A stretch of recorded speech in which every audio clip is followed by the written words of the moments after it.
Hello, can everybody hear? I'd like to introduce our session today. It's on water and how to. We're going to showcase some water projects from the region and talk about some of the ways that we can maybe replicate and scale up water investment globally. I'd like to start by introducing our panel. We have some very senior people from the region and outside who are working on or running large water infrastructure programs. And if I work from my end down the panel, I'll start with Mr. Hassan Choudhury, who is the CFO from Al Hayman Wastewater Treatment Company. Hassan has led the strategic business and financial management of mega infrastructure development projects in PPPs. He's got 20 years of profitability and growth experience through robust and sustainable solutions and strategies, and he's currently the CFO and general manager for the State of Kuwait's flagship mega infrastructure PPP project, the Al Hayman Wastewater Treatment Project. Previously, he was CFO of Kuwait's first PPP project called AZ Zohr North Power and Water IWPP project. So, welcome, Hassan, and thank you for joining us. Thank you. Secondly, we have. I've got this in the wrong order, and I'm missing one. No, I'm not. I have. No, I have. I have Sid Arthur Sadivada. He's the Director of Corporate Strategy in Dhaka. He's a seasoned strategy and finance executive with over 20 years of experience in guiding corporate strategy, investment management, and corporate finance. He's currently at Dhaka, leading the corporate strategy function and supporting the generation business line that includes conventional power, renewable energy, water desalination. His role also includes post-merger integrations of strategic to M&A, investment proposal reviews, and related ESG and innovation initiatives. So welcome, Sid. Thank you very much for joining us today. Thirdly, we have Mr. Tim Clark from Warsan Wastewater Management Company in Dubai. Tim has long experience in the power generation business globally, developing, financing, operating, and maintaining, busy, power generation and transmission facilities across the world, having worked for many of the largest power developers globally. Tim has previously been head of engineering and production at companies in many parts of the world, including National Power and International Power, Scottish Power, GMR, Contour Global, TACA, and EPH, and most recently as CEO at Tawila B IWPP in the UAE, CEO at Bahrain LNG before joining as CEO of Warsan Waste Management Company in March 2021. It's a company that constructs and operates the largest energy from waste facility at Warsan in Dubai. Welcome, Tim.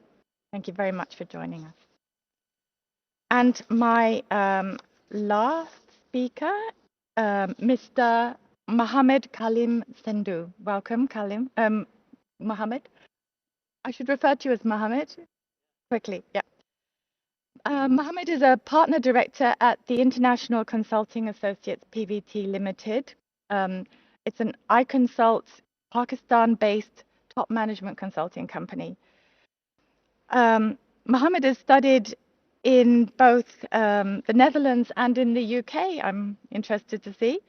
And he's over 14 years of experience in water, infrastructure, health, hospitality, and energy projects, both at a local and international scale, with specialization in public-private partnerships, project structuring, and planning. Very, very welcome.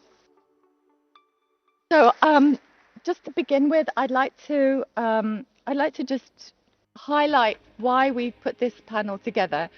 So I head up the water chapter of WAP, and we have a small team that's trying to, like a think tank, to sort of deal with why isn't there enough infrastructure investment into the water sector globally. As we were discussing in the last session, there's a lack of investment in all infrastructure projects, but water is definitely the poor relation.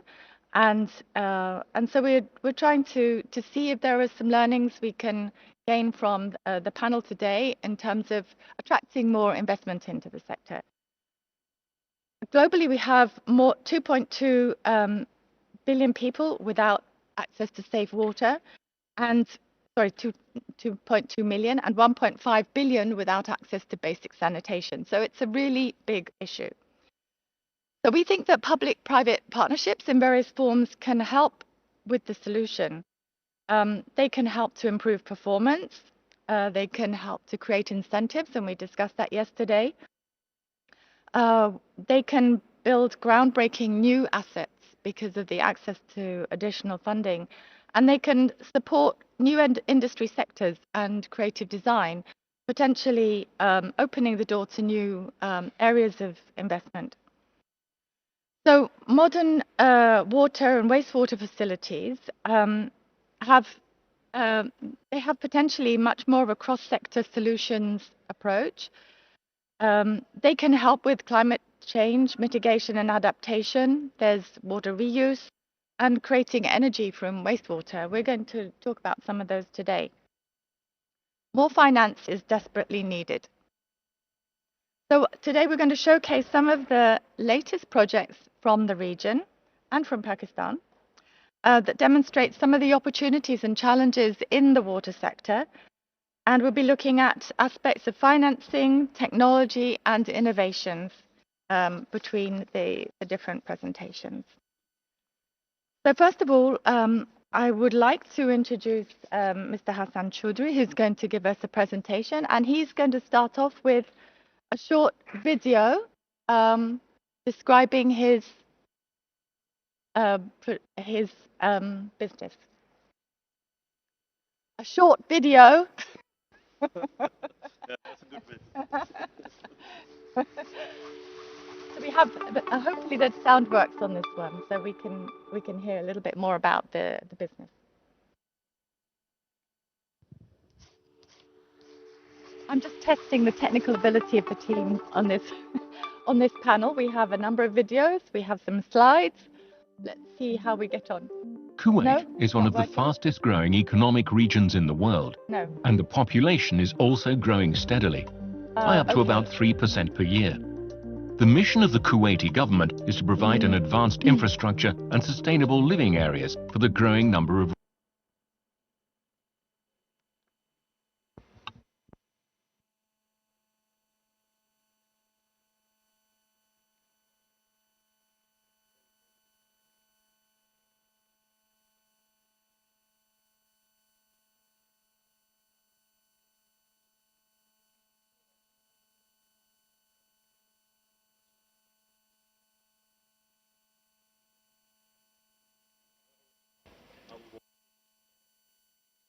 Okay, we have some technical problems with the visual of the slide. So I will leave Hassan to introduce the project that he's. Right.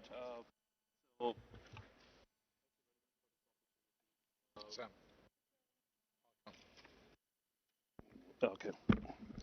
Yeah. Thank you for the opportunity. So basically, I'm currently the Chief Financial Officer for Al Hayman Wastewater Project.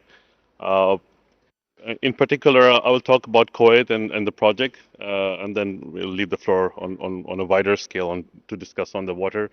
Kuwait introduced the PPP law in 2014, which basically paved the way for public-private partnerships going forward. Previously, most of these infrastructure projects were primarily owned by the government, which basically there are a lot of good takeaways from the law.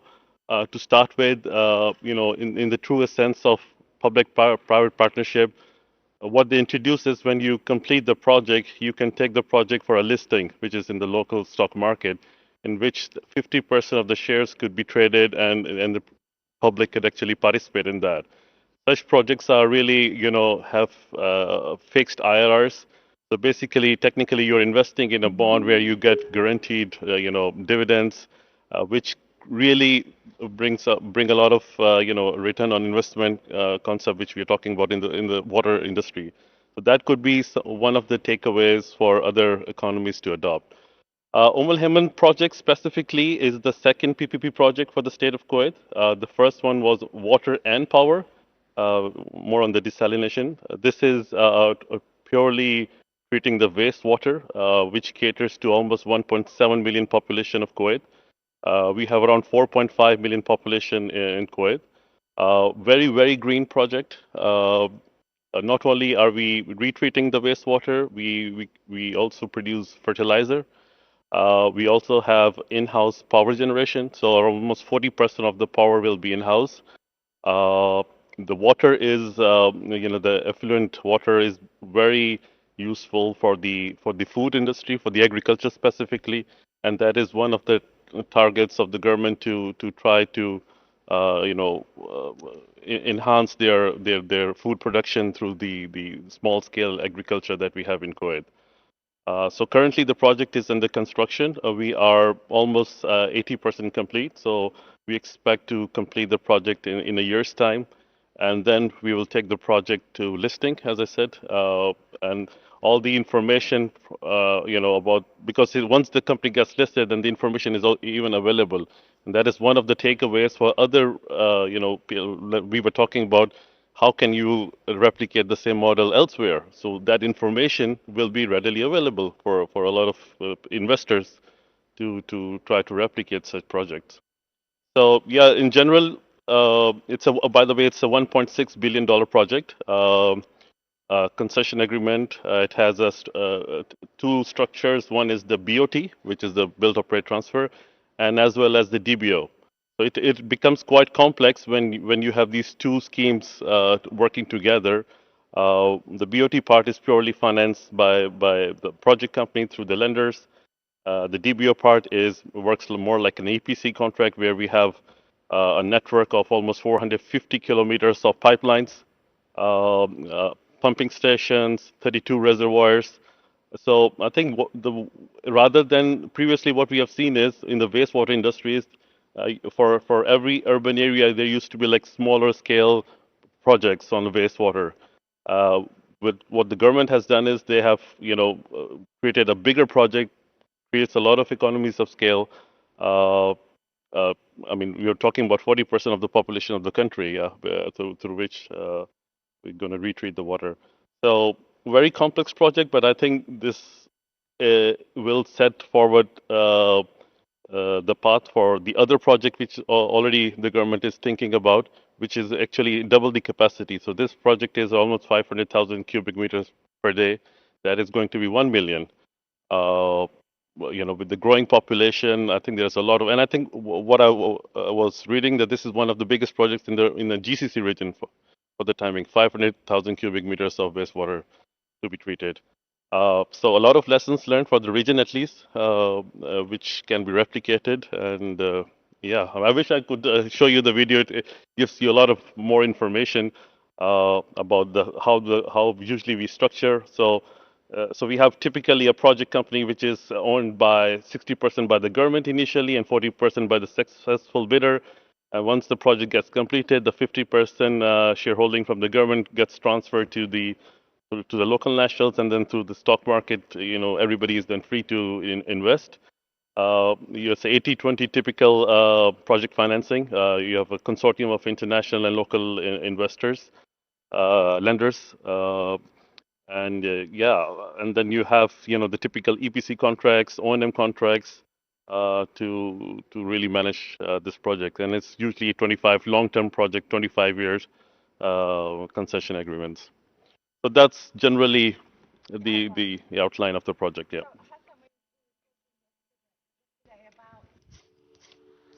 We were discussing this yesterday.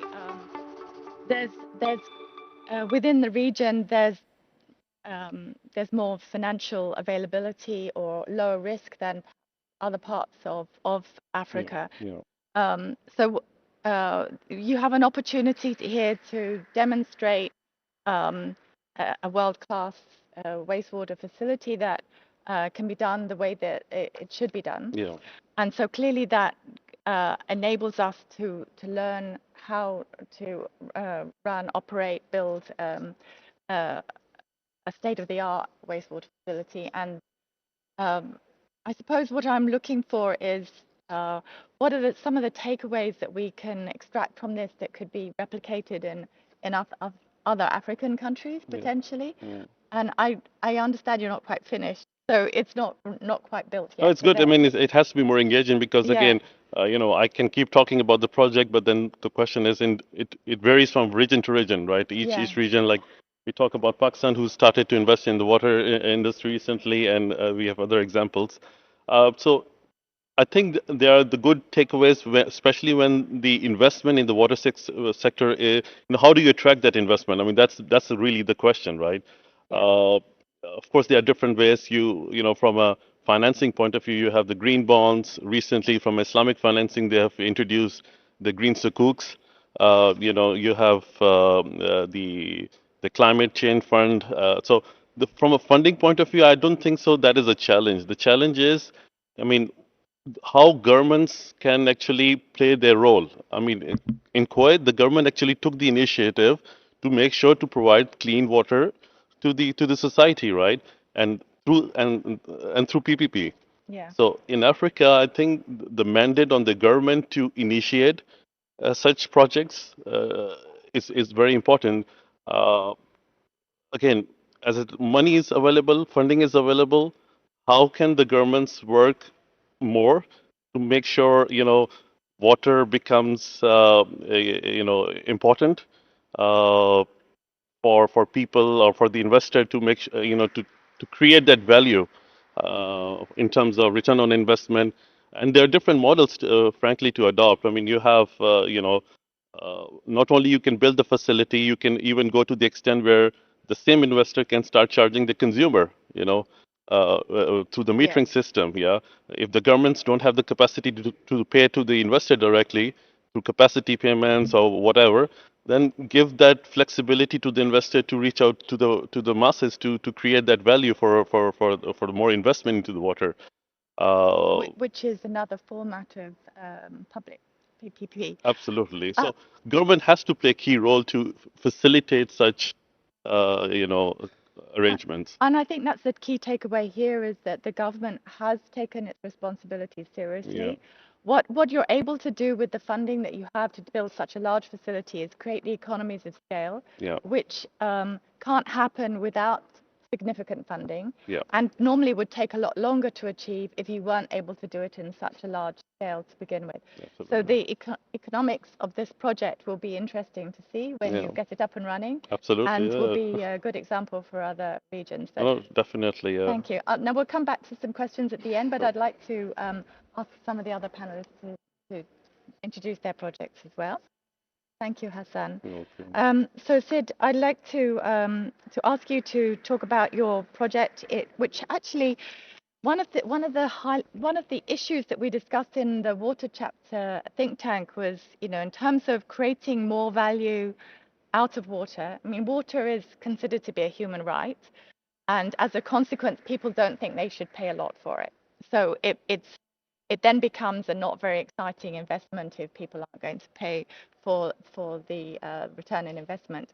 However, if you can bundle it with other utilities or resources such as energy, then you automatically have a higher value product to start with.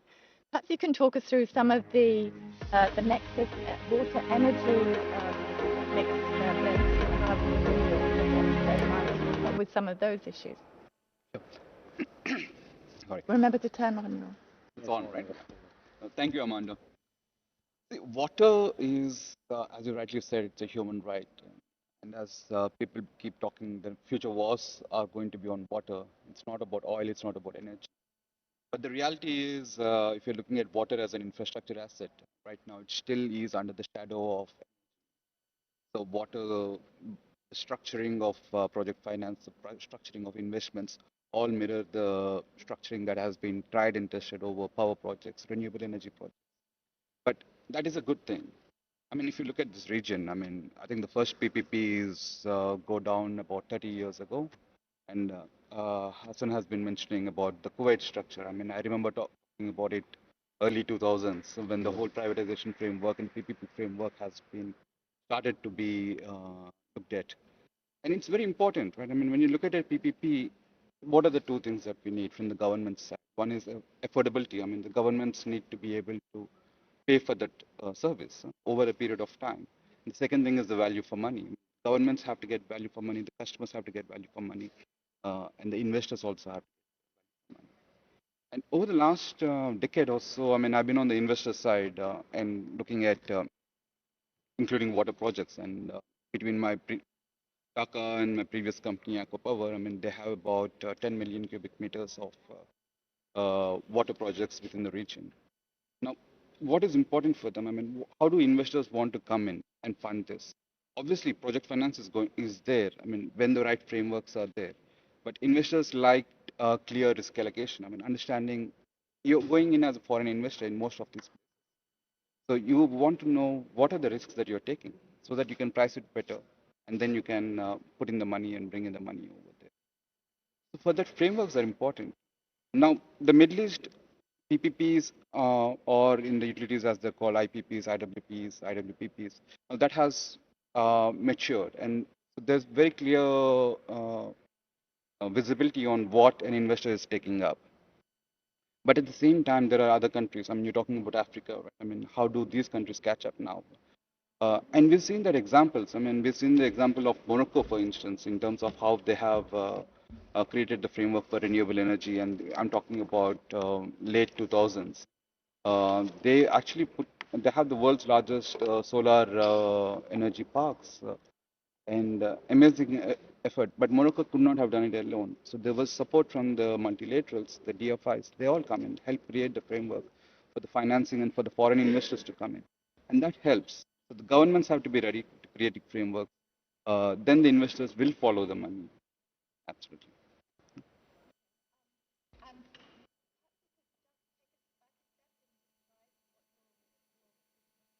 Oh, yes.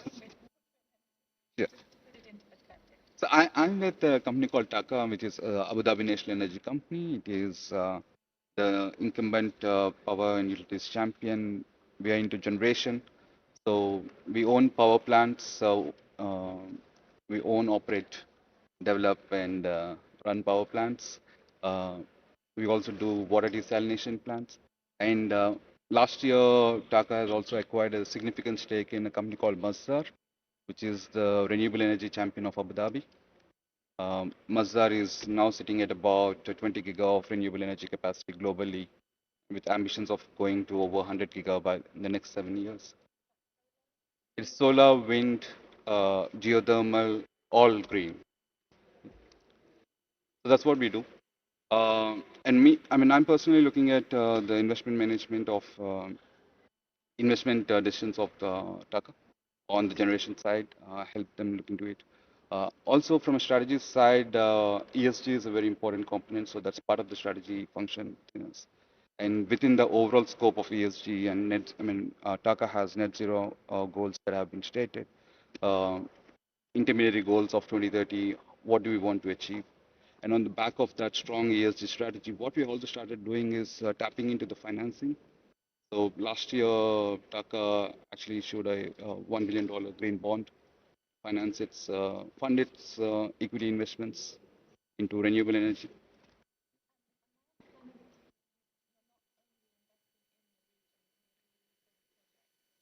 It is a global play, yes. From Taka, again, I mean, like it's got assets all over the world. Um power, power and oil and gas. Yeah. Uh, and then with Masdar, through Masdar, again the world is the footprint now.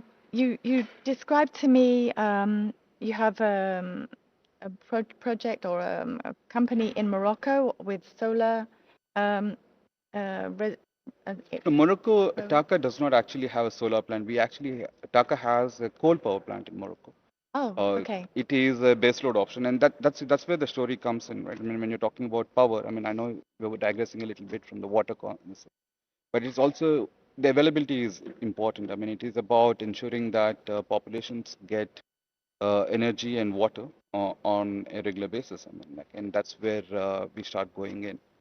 It's an interesting area, and I think, I mean, it was mentioned in the previous session that need to be cross silo in terms of energy, water, food. The different ministries need to be talking together. We need to be thinking a lot more holistically about how we find solutions for all the SDGs. If I can perhaps come back to you a bit later on, we'll have some time for questions at the end. I'd like to give Tim Clark an opportunity to speak. Tim, you have a presentation. If we can make it work.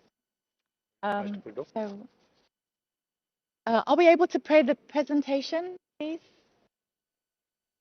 There's PowerPoint presentation for Tim Clark.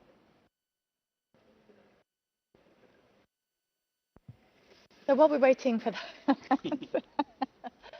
Tim, would you like to introduce yourself and your organization, your company? Yeah, I'm Tim Clark. I'm the CEO for Wild. Hold on, this is a different video. No, wrong one. Other video. Okay. What I gave it. Okay, that's okay. We'll play this one. Has it got sound or not? Oh, okay. Are enhancing and can actually enhance more. It does have sound. All right, Tim, if that's okay with you, given the technical issues we've had, we'll play this first. It is estimated that at least 30 billion annually is required for Africa to be able to achieve the water-related SDG 6 as well as other SDGs by 2030.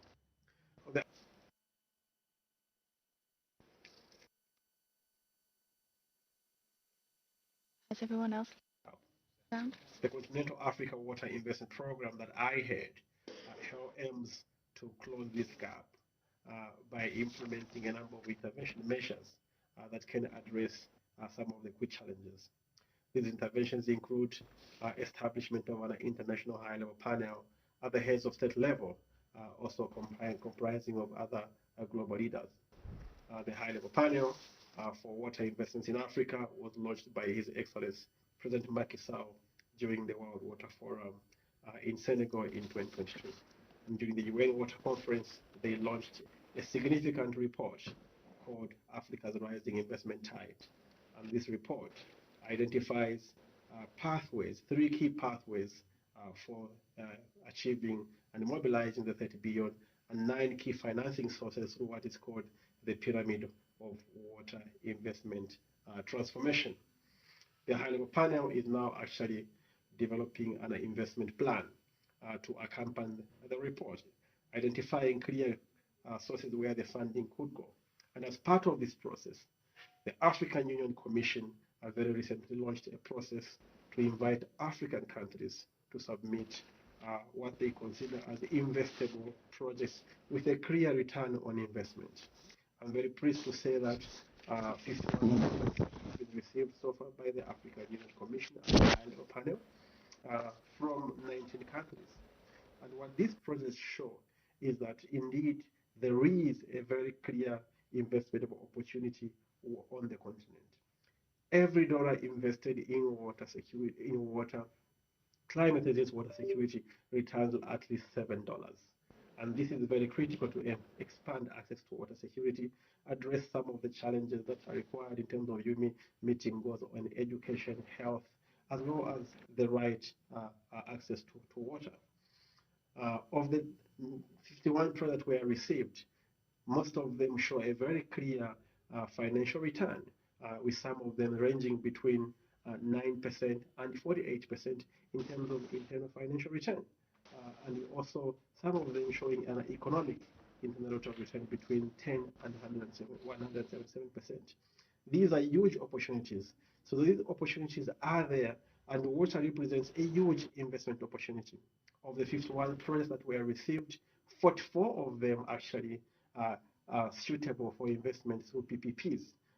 And most of them are seeking funding, not only as grants, because they demonstrate and show a clear financial return, but also demonstrating clearly that the financial model would include also not only grants, but also repayable grants, loans, and other financial instruments.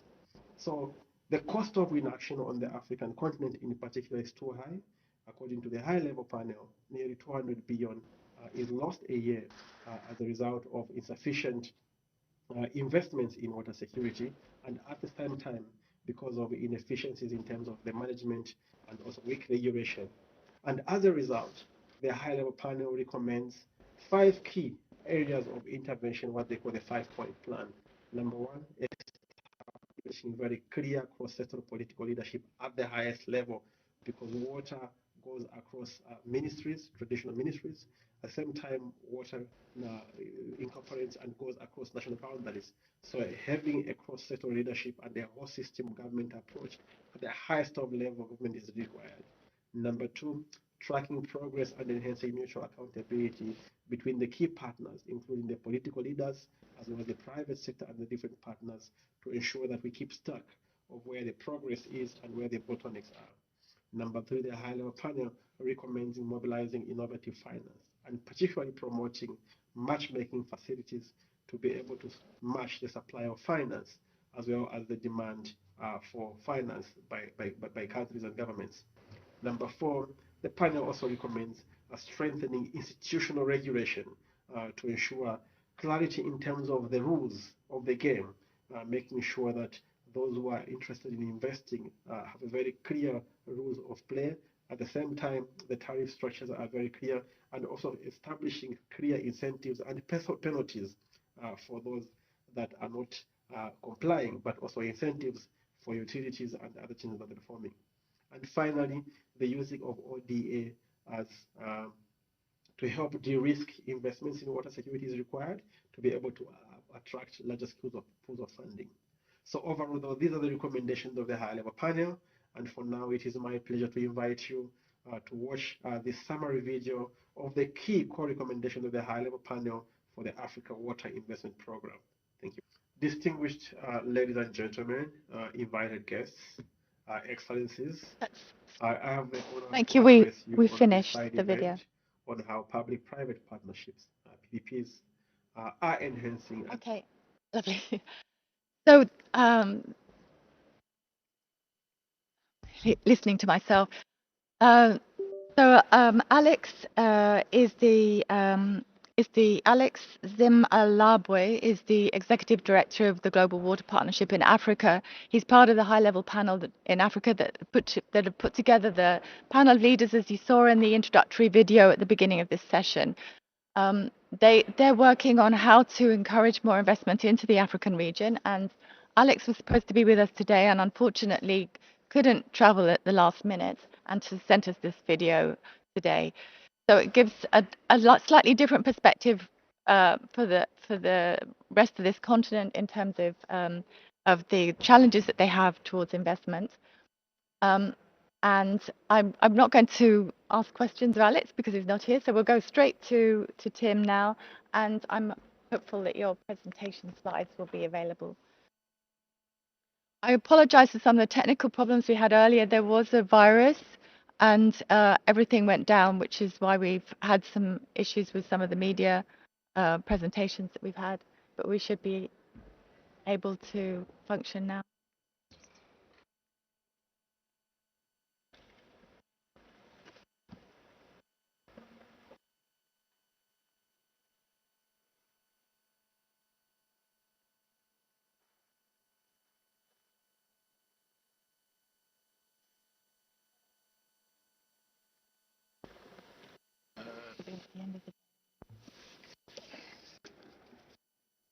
Is it going to play? So Tim, while we're waiting, please introduce your company. Yeah, I'm Tim Clark. I'm the CEO for the special purpose vehicle company that's been set up in Dubai to build and operate for 35 years the energy from waste facility at Wasan. So we are currently in a construction program to provide this facility. It's been done under a concession agreement arrangement, so it's like variation perhaps on PPP, but the The concession agreement works better in the energy from waste for a number of reasons, because of it being based on quantities of waste that have been supplied and the electricity that you generate, so it's tariff-based structure. Currently the program is going to be, how far I'm going to go really without the slides. The reason for the energy from waste being built in Dubai is part of His Highness Sheikh Mohammed bin Rashid's policy for a sustainable Dubai in the long run, and Dubai municipality is interpreting part of that as zero to landfill by 2030. So our plant is being constructed to process 45% of Dubai's total waste each year. So that's obviously 2 million tonnes of waste that does not then go to landfill. It's 2 million tonnes that doesn't go to landfill. The key thing I think here is why is energy from waste sort of interesting as a topic in the water session. There's three particular things. Oh, here we go. We've got the slide up, I think. So there's a number of things that are critical as to why energy from waste is being done. Reduces the volume of waste going to landfill, and effectively eliminates things like leachates, which can enter watercourses. Inappropriate storage and disposal of waste can contaminate land. So that helps on the water side by not leaving the material in the ground for many years, which can actually affect and contaminate water. It reduces the greenhouse gas emissions from landfill sites, so there's a CO2 reduction, also a methane emission reduction. And we recover the energy, which also means that the fossil fuel greenhouse gases for the 200 megawatts of power that we generate does not have to be generated by natural gas in the case of the UAE. So the net benefit on CO2 is, for this project, it saves 65 million tonnes CO2 equivalent over the 35 years of the project. Why is energy sort of so important in the water? Well, in areas of the world where water is scarce, energy and water are almost closely tied because of the need to generate water through desalination processes. So the two principal ones are thermal processes, which are always co-located with power plants, or more recently going to reverse osmosis plants, which usually can share the infrastructure with the power plant and also consume electricity to produce the water. So there's a very close tie between energy facilities and water production. Our particular project isn't located on the coast, so but we're about as high in efficiency as we can be with a waste to energy plant. So we're achieving around about 34% conversion efficiency from the heat that is available within the waste to the electricity that we produce. But if you were to link that with thermal desalination, you could actually greatly increase the efficiency, because we reject the rest of the heat, which could actually be utilised. So you could use a waste to energy as a combined water production facility in other locations. We also, within Dubai, because most of our water is produced from desalination, Dubai wants to try and make at least 2 to 3 uses of water rather than using it once and throwing it away. So currently in Dubai, potable water is utilised by the citizens of Dubai and industry. Rejected the sewage treatment plant works, where it's turned into effectively irrigation water. So our facility is injecting another use of water. We take the water that is rejected from the sewage treatment plant, fresh water, but not as pure as we need it, but we process it then to create the processed water for the plant, use it for the electricity generation and the burning of the waste, and then when we finish with it, it's rejected back to the irrigation. So effectively we are a third use of water, so we avoid additional desalinated water being produced purely for our plant. So it's another benefit on the water side. The actual waste combustion process runs above 850 degrees C, so that makes sure that all the harmful content is fully burnt. So there are no dioxins, there are no sulfur products that are emitted from the process. So that's a great use of modern cleanup equipment to ensure that emissions are lower, and obviously that reduces emissions and contamination of the atmosphere in the areas that the plant is operating. To support that, we are fully compliant with all of the EU emissions levels from the plant. So the plant in Dubai has exactly the same emission levels as if it was in Switzerland or Austria or Germany. The project is structured under a concession agreement. So basically, the way this works in sort of the PP sense is all the costs are taken into account over the lifetime of the project. Financial model calculates a fixed rate of return back to tariffs for electricity and for waste to be delivered, and effectively that's guaranteed for the life of the project over the period, provided that you achieve the performance of the project. So for those who are used to the power industry, it looks a little bit like a tolling agreement in that Dubai municipality supplies the waste to us, we convert it into electricity, we recycle the metals out of the ash. The ash itself then goes into likely road traffic authority construction of roads as a replacement for primary one aggregates. So essentially we recycle everything out of the waste into useful commodities for Dubai municipality. That's underpinned by the government guarantees, which is where the PPP side comes in, which guarantees the income to the investors in the project, which is we're not actually a government project, we're a private sector project, but it's guaranteed the income under the concession agreement. So we have 6 shareholders, of which 2, because we're considered to be infrastructure in Dubai, 2 of the Dubai entities hold 51% stake. So that's Dubai Holdings and Dubal. And shareholders provide the equity, and then the senior debt from World Bank lenders, JBIC and Nexi cover, so that all of the financing is provided through the shareholders. It's not actually Dubai municipality providing the financing to the project. On the construction side, it's full EPC contract that's been built by Hitachi Zosen Innova and B6 Construct, so 2 very sort of large players in the world market of constructing power plants and energy from waste facilities. And it's a fixed priced USD contract, and it's performance based with full warranties. So we effectively provide exactly what we're required to provide to meet the concession agreement to process the waste. So we're basically regulated to ensure that we burn 2 million tonnes of waste a year, every year for the next 35 years. The actual project itself won't go forward.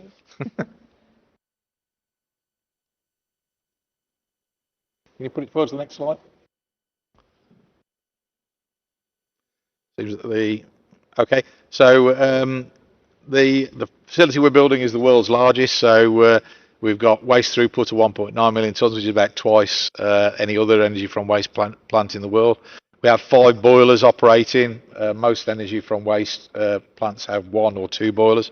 The boiler grates themselves are the world's largest, so these are 15 metres by 12 metres, the burning area. And we're producing 124 megawatts thermal from each of the 5 boilers. And that results in a 215 megawatt electricity generation, which is the 34%. In terms of impacts on the local community, one of the biggest things is actually the lorry traffic. So we're handling around about 1,100 lorries a day, delivering waste, removing ash, delivering other chemicals that are required for the process. Ooh, go back. Technology doesn't want to behave.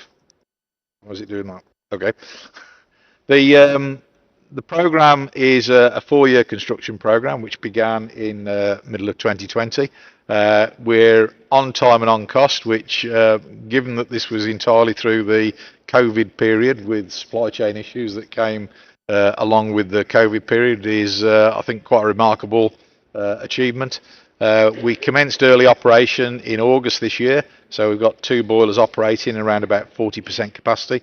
So we're burning 2,200 tonnes of waste a day now, producing around about 70 megawatts of electricity. And full capacity will be available from January next year, and the construction of the main plant is now complete, but commercial operation date is July next year, so that's when it's fully handed over. There's a few pictures around the site here of Up in the top left, the scale of the grate. This is the actual area where the waste is pushed on to burn. And at the lower end, you can see the combustion on the grate of when we very first ignited waste on the first boiler. A couple of internal shots. The steam turbine on top right, it's the largest steam turbine ever installed at an energy from waste plant. Normally they're very, very small. This is an industry-sized turbine at 215 megawatts.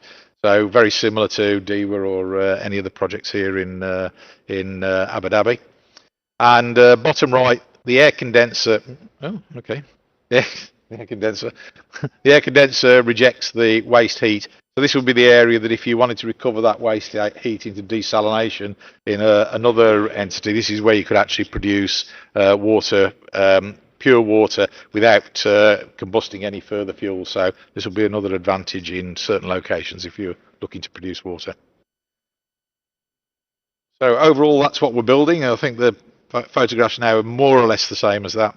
And this is the overall layout of the plant, which sits, if anybody knows Dubai, it's just outside of the main centre of Dubai International City, where the Dragon Mark store is. So very large facility, which takes most of the traffic movements and most of the industrial impact away from the residential areas of town. It's very much a commercial industrial area where we've actually built the project. Okay. Thank you. Great. I'm interested in the comments you make about the teaming up of waste energy with water desalination, particularly thermal desalination, although both types of the reverse osmosis also requires energy. Do you know of any projects globally that are specifically being built with that in mind? I don't at the moment, but obviously around the Middle East there are a number of energy from waste projects that are being considered, including here in Abu Dhabi, which is about to be launched. Obviously it depends on who's developing the projects and who's already producing the water as to whether they want to do thermal desalination at the FW as well. There are other things coming in at the moment for other uses of the heat and also the gases, particularly CO2, hydrogen production. So a lot of people are looking at the alternatives to use the additional energy for sustainable energy sources. So it doesn't always necessarily follow, but if you're in a position where you need desalination capacity and you need energy from waste, it would make sense to put the two together. Yeah, it's quite interesting. Thank you very much. So we've had a few different views on water infrastructure. One being wastewater, another one being power teamed up with thermal osmosis, another one being the waste to energy and the opportunities there, as well as the savings in water pollution that would otherwise happen with other types of waste disposal opportunities. And then we come to the final one, which is more on the drinking water side, from Mohammed, who's got experience in Pakistan as a consultant, with some innovation to look at some of the opportunities for recovering non-revenue water.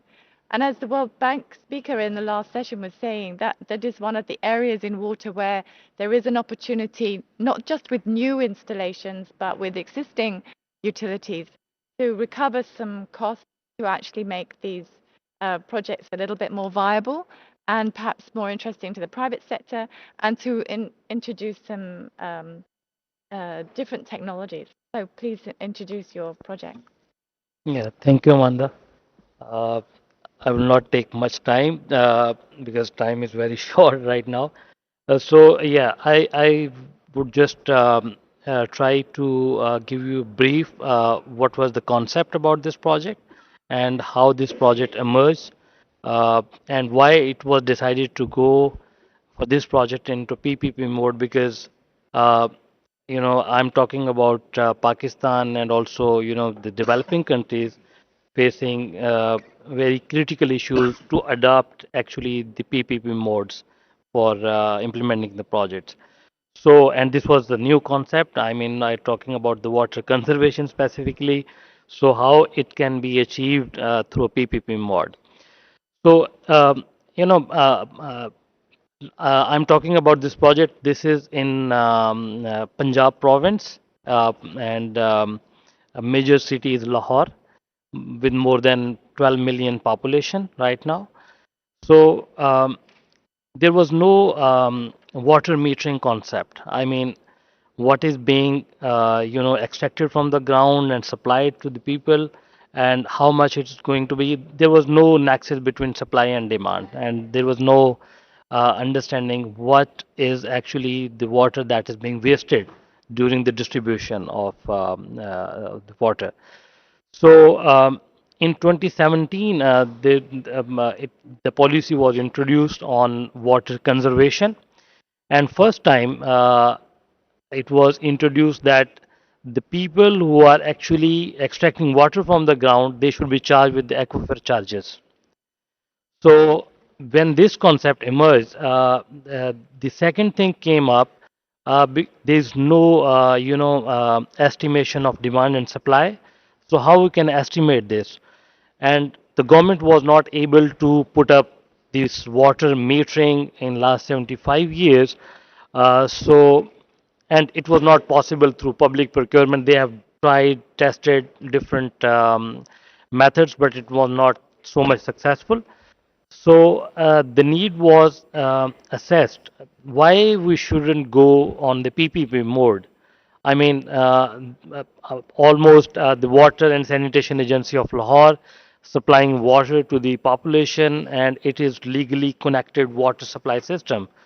So why don't we install meters on each house and try to assess this at least the demand and supply for the water? So we started working on that project, and it was started in 2019.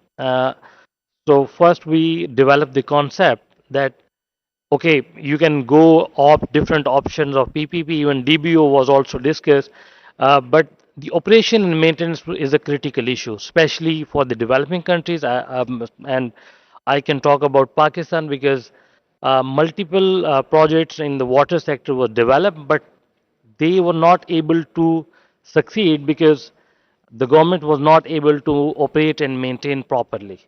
So we come up with the concept of BOT. So we should go for the BOT model. Then it is also lack of understanding at the government parts. Uh, when they talk about the PPP, they always assume all the risk is going to be taken over by the private sector. So they are not going to take any risk. So we actually structured this whole project, and we told the government that look, it's not going to possible. Even you talk about any kind of urban services project, you have to play your role. So then we structured this project and encourage government, and they talk to the Asian Development Bank, and we come up with the viability gap funding. So now this project structure is very amazing.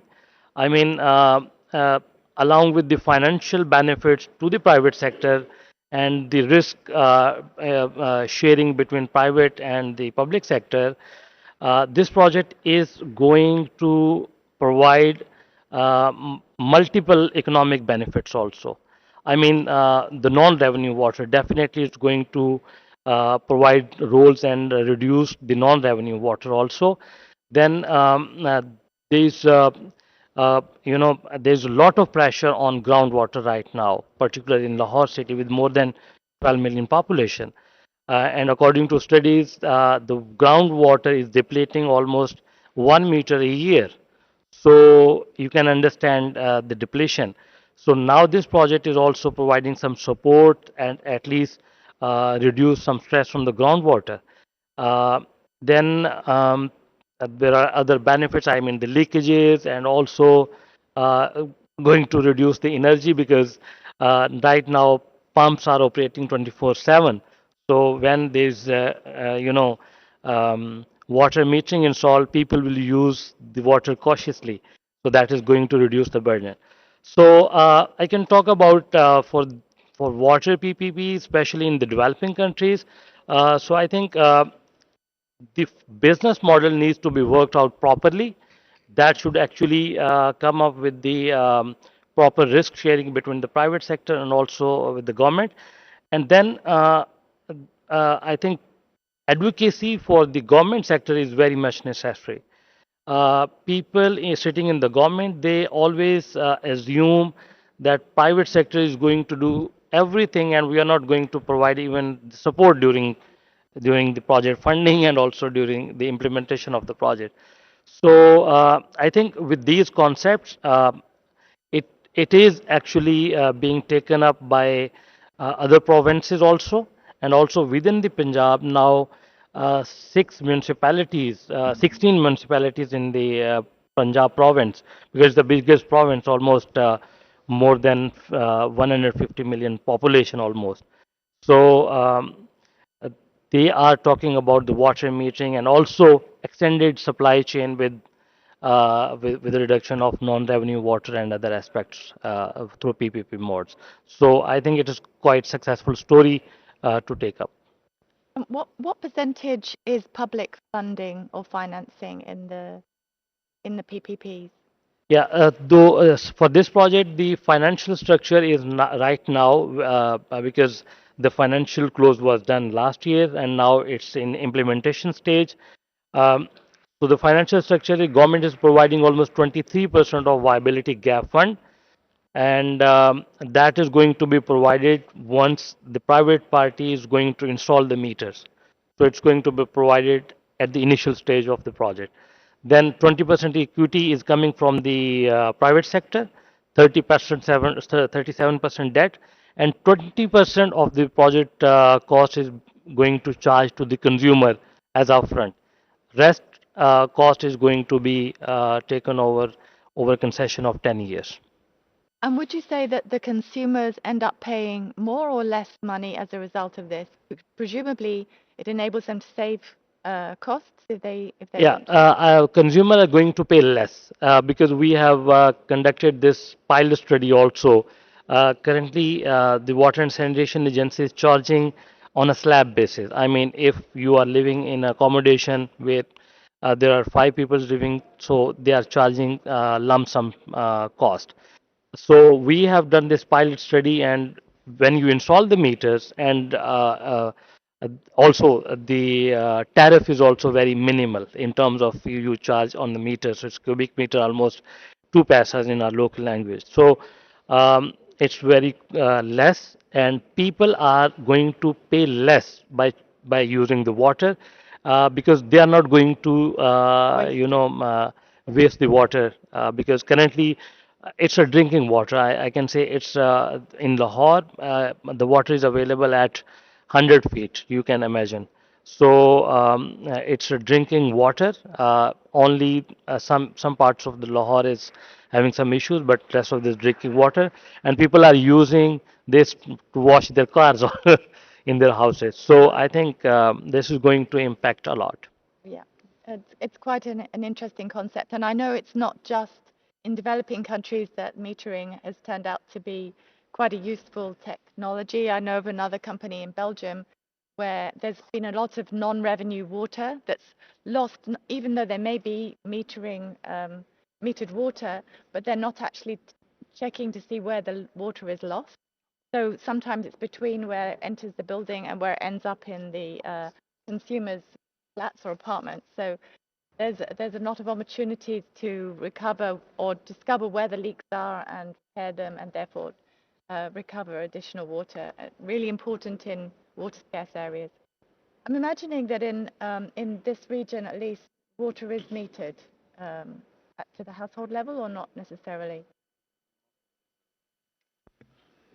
Uh, I think in Kuwait they don't have such system. It's all subsidized by the government. Uh, In UAE, it is Dubai especially. Yeah. Yeah, yeah, yeah.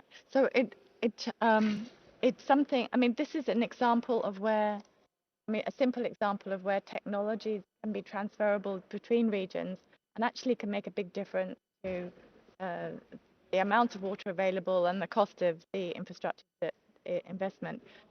The other issue that came up was around in terms of the capacity of the utilities and the operation and maintenance.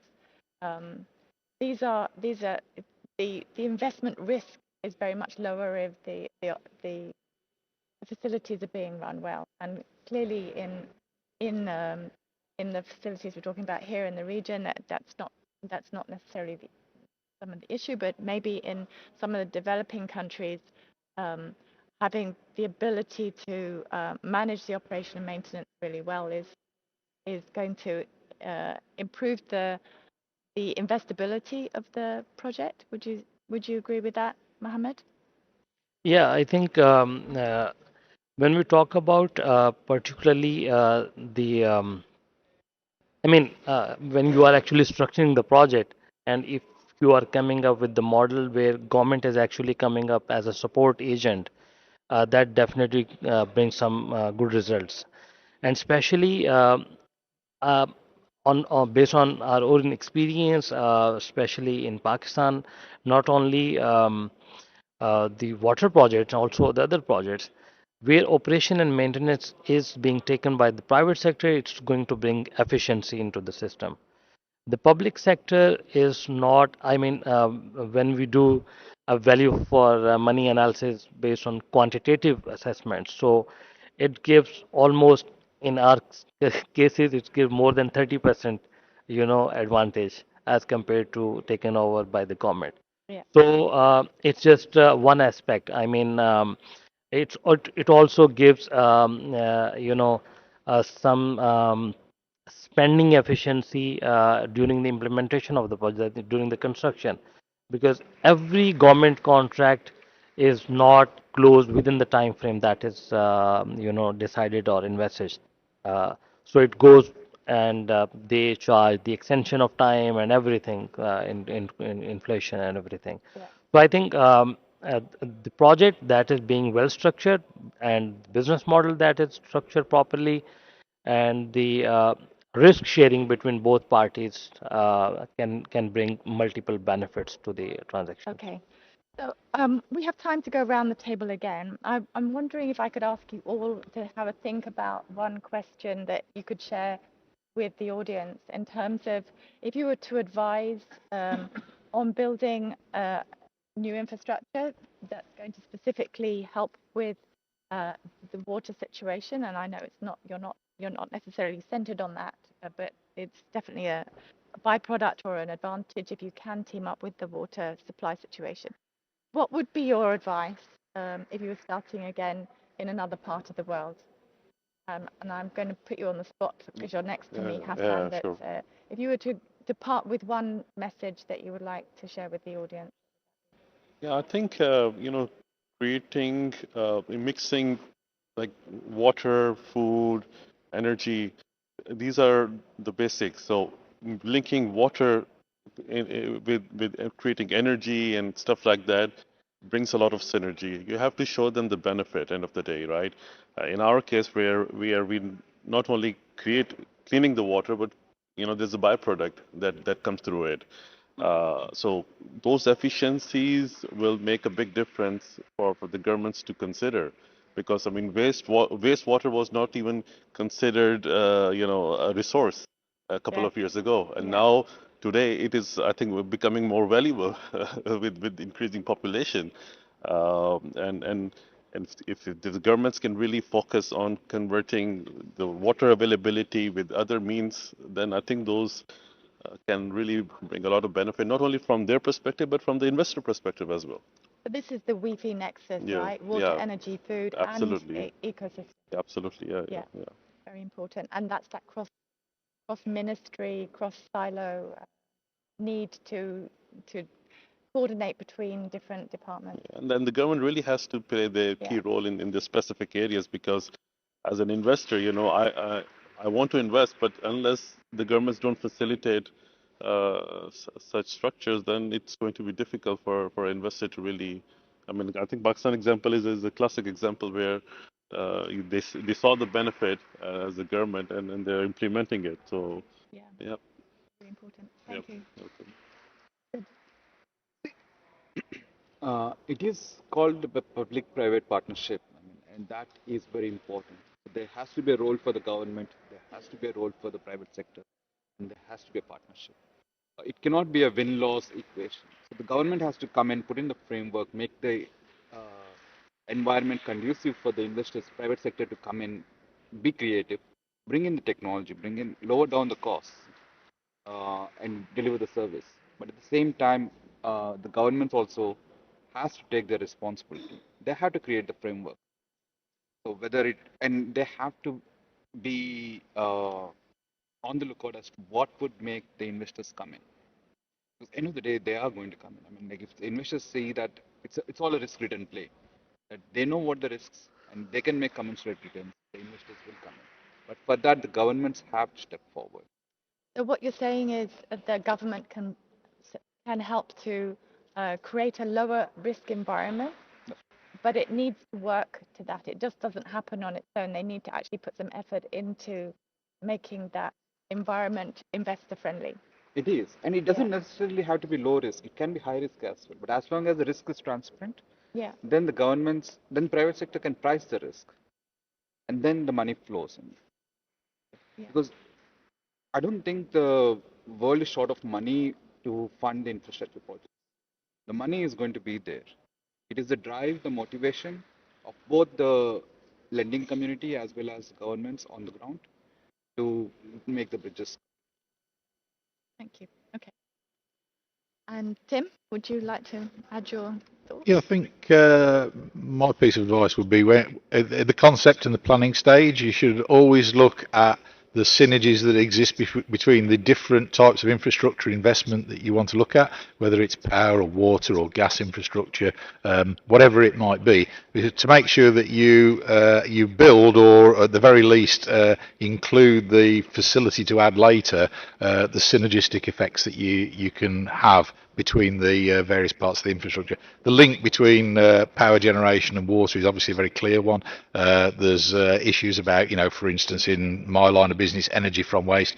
Where is the waste available? Treat the waste as a resource. You should perhaps recycle it. Maybe you take the plastics out, produce your sustainable aviation fuel before you combust the remainder. So I think you have to have a holistic view to look at what the resources that you have, maximise the ability of the resource to support all of your infrastructure in a sustainable way, rather than one investment is the solution to one problem without and excluding the possibilities of it being advantageous to actually support 1, 2, 3 or 4 infrastructure investments. So do the thinking and the planning right at the beginning and maximise what you can get out of the resources that you already have across the whole of your infrastructure investment requirements. So again, this holistic view requires cross-sector transfer of information, working together between different ministries, starting at the government level. Yeah, I think particularly what I'm doing. Most people see waste as a problem. Actually, it's a fantastic resource. If nothing else, it's a fuel. It actually contains some very hard-won hydrocarbon intensive plastic products, which it's bad to just combust those for the energy. You should actually use them again and again and again to produce the materials that you need for the future, without going back to the oil and gas in the first place. So. Do you know, when I put this panel together, it felt like a bit of an eclectic group, but I've actually loved the way that it's all come out with the different interplay between the utilities of energy, water, power. It's quite fascinating. And I'd like to make sure we don't forget Mohammed here, the water being the main driver, of course. Yeah. Please. So I think my take would be that the government is very central to this whole equation of PPP. Without proper government support, the PPPs cannot emerge, and they cannot achieve proper results that requires at the moment. It's not for developing countries; it's all for all of the world right now. The governments need to focus on public-private partnership, and they have to play their role. I mean, you cannot even tap the capital market if you don't have a government support. So the government support is very critical. And right now, I think the nexus is going to be uh, the solution should be integrated. Integrated in the water sector, I mean, the wastewater is going in a different direction. I'm talking about our case. Then water supply and supply is going into a different direction. So if both are integrated, I think that can bring good results.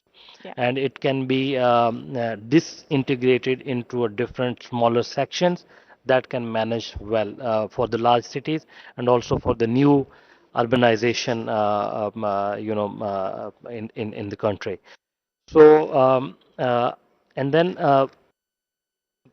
water is very much close to the upcoming issue of food security. We all know. So lot of floods, happening all over the world.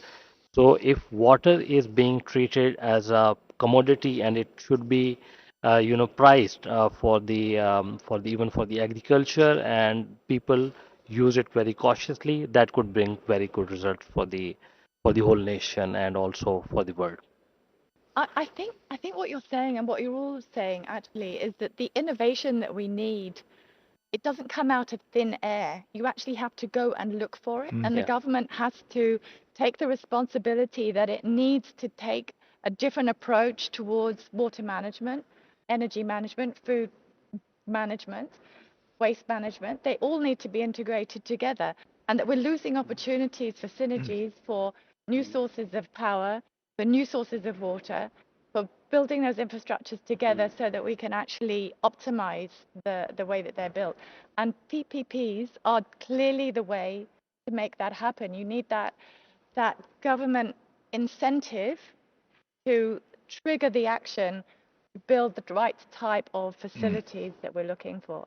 And I think we're missing opportunities that are out there because that's not happening sufficiently.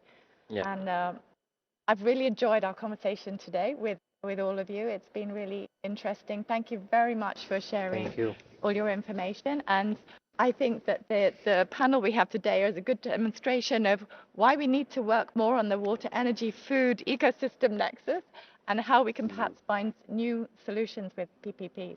Thank you very much. Welcome. Okay. Thank you very much.